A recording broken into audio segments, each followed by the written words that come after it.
predator yang kelaparan tak pernah bisa dijinakan oleh ruang kaca. Kenyataan pahit inilah yang membungkus tragedi memilukan di Sumter Country, Florida belasan tahun silam.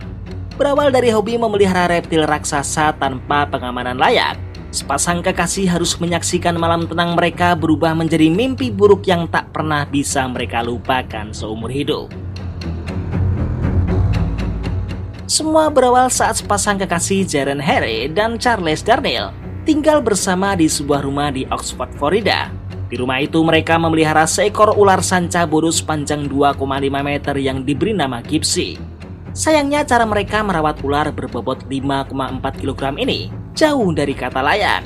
Gypsy tak ditempatkan di kandang yang kokoh, melainkan hanya di sebuah akuarium terarium.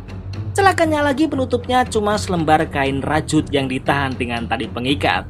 Selain masalah keamanan kandang, pasangan ini juga tak memiliki izin resmi dari otoritas satwa liar Florida untuk memelihara reptil besar.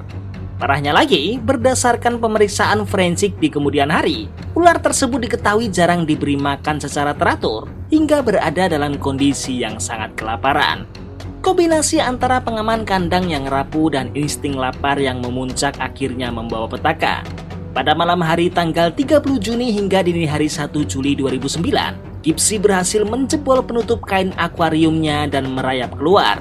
Ular tersebut melata menyusuri ruangan, masuk ke sebuah kamar dan mendekati box bayi.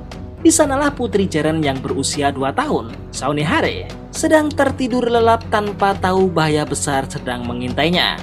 Keesokan paginya 1 Juli 2009, Charles Darnell terbangun dan menyadari kandang Gypsy yang sudah kosong.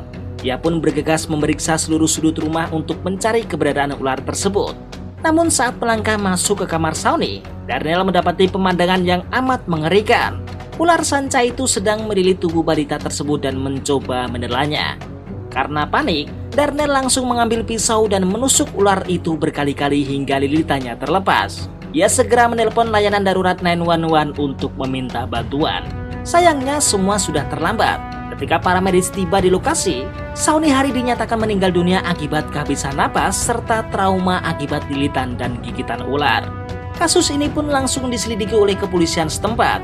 Jaren Hare dan Charles Darnell tak hanya harus menghadapi kedukaan, tetapi juga tuntutan hukum yang serius atas dugaan kelalaian yang menyebabkan kematian seorang anak.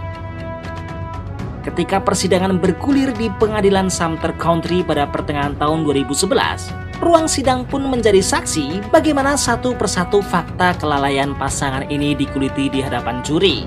Terkuak bahwa tragedi ini sebenarnya tak terjadi begitu saja.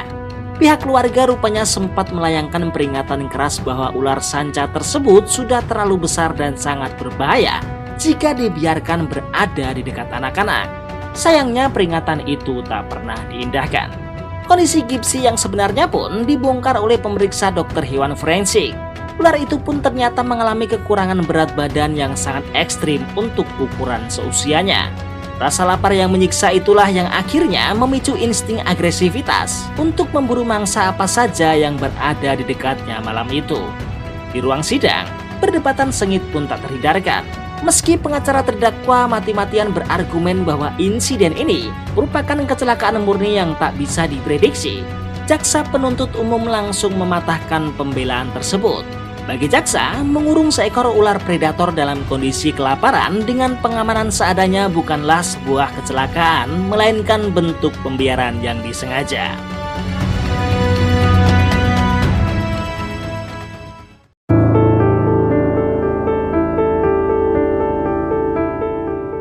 Setelah menimbang seluruh bukti dan kesaksian, juri akhirnya menyatakan bahwa kedua terdakwa bersalah atas 3 dakwaan utama, yaitu pembunuhan tak berencana, kelalaian terhadap anak, dan kepemilikan satwa liar berbahaya tanpa izin. Pada akhir Agustus 2011, Hakim Pengadilan resmi menjatuhkan vonis hukuman kepada Jaren Hare dan Charles Darnell masing-masing 12 tahun penjara, yang nantinya akan diikuti dengan masa percobaan setelah mereka bebas.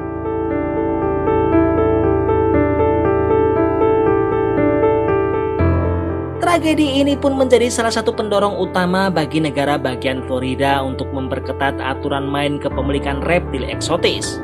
Beberapa tahun setelah kasus ini, Florida akhirnya melarang total kepemilikan pribadi atas ular sanca bodoh guna mencegah peristiwa serupa terulang kembali. Terima kasih buat kalian yang sudah menonton dari awal hingga akhir, dan jangan lupa juga untuk berbagi berbagai pendapat kalian di kolom komentar.